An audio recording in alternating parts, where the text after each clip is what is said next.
The OC Blue Shillong Premier League 2021-22 had come to a close today, the 30th of September 2022, where the 56th and final match was played between Mawlai Football Club and Langsning Football Club at the third ground, Polo, Shillong.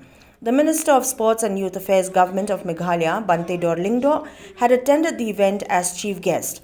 Others present included the President of the Shillong Sports Association and also MLA of Mawlai, Lyngdoh, members of the Shillong Sports Association, besides other invitees.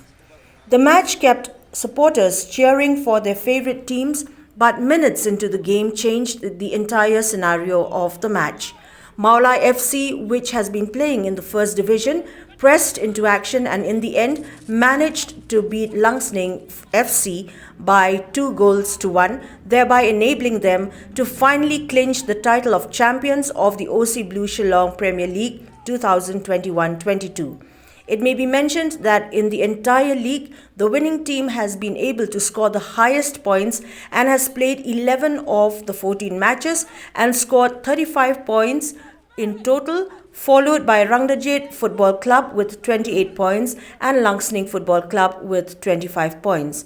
Mawlai FC went home with the trophy and also a prize money of Rs 3 lakhs, while Rangdajet FC won the runner-up title and took home a cash award of Rs 1 lakh. In the 32nd minute, Donla Dingdo of Mawlai FC scored the first goal, while Full Moon Mukim scored the winning goal for Mawlai in the 45th minute. On the 73rd minute, Arnesius Marwen was able to score a goal for Langsning Football Club.